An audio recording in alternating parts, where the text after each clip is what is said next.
Hi friends, welcome to my channel. In today's video, we're going to talk about merge statement in SQL Server.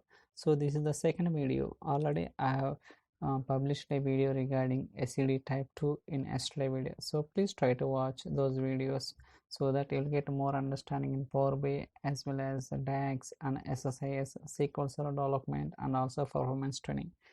Now let's go to the SQL Server maintenance today. There we can understand today's video demo. So for timing, already I have written the script, so I'll try to explain each and every step. So we have two tables, one is the source table, another one is destination table. Okay, in the source table, so these are the columns: employee ID, employee name, salary. Okay, so these are the data, so we can see that, so 1 2 3 4 rows, so 4 rows are there in the source table.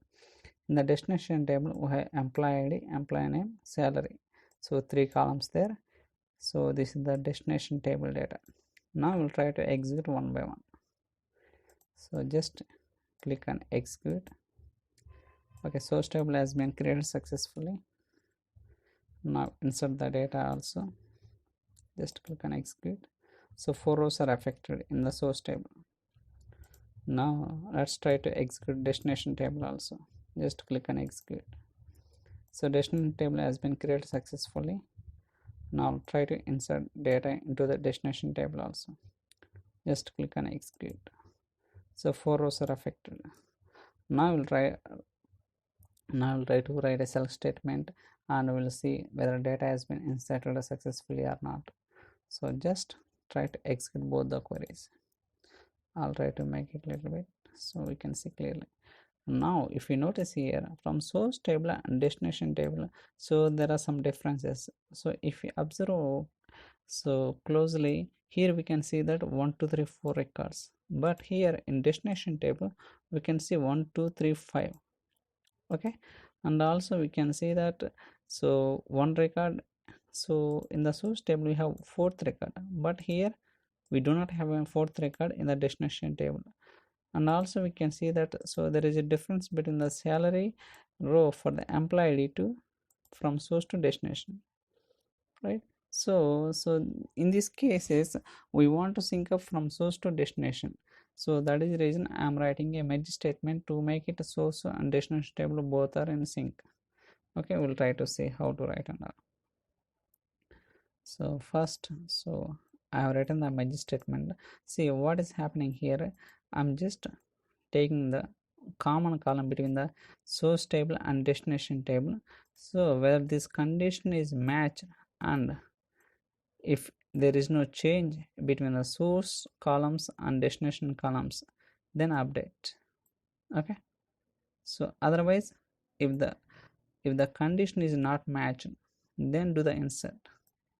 Okay, so when the data is not matched by the source table, so whatever the destination table not matching by the source table based on that ID condition, then delete. And finally we are returning an action. So action nothing but whether it is inserting or deleting or updating, so what kind of operation it is returning, so that is called action we are returning in output class.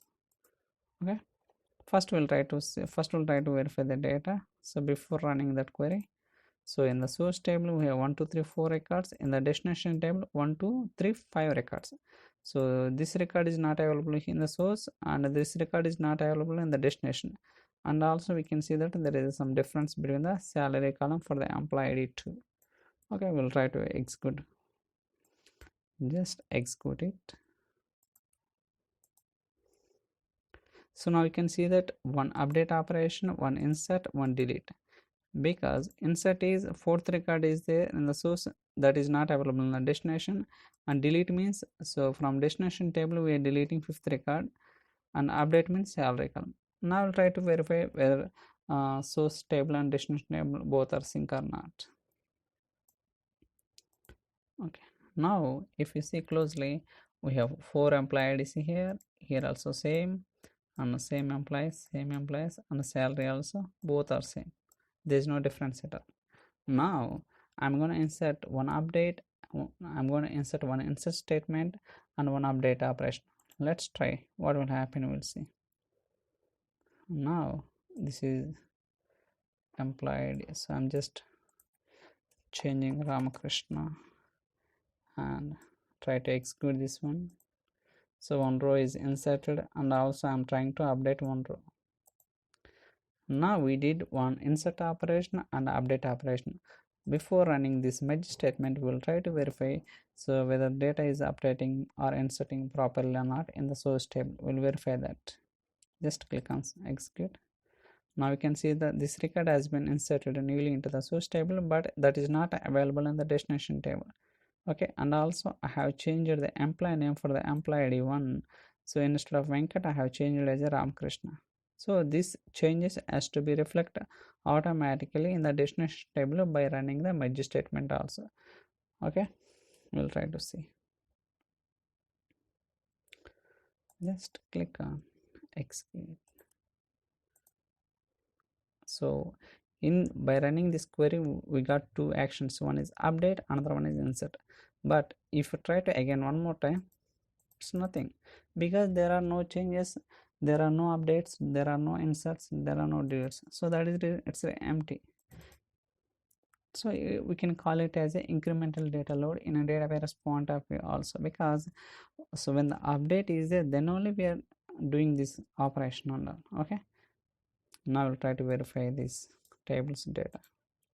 So now you can see clearly both source table and destination table both are same only. So this way we can handle the merge statement. And now we can insert any number of records, so both are affecting in the destination table also by running this query. And even if you run also, so a number of times, there is no problem at all. So this way we can write the merge statement. So I hope you like this video. If you have any questions or queries, you can send me an email or drop your comments in the comment section, so that I'll try to reply as soon as possible. So going forward, we'll try to see different merge statement examples. So around 5-6 examples are there, so I'll try to explain each and every example. So please subscribe my channel, stay tuned for other videos. Thanks so much for watching.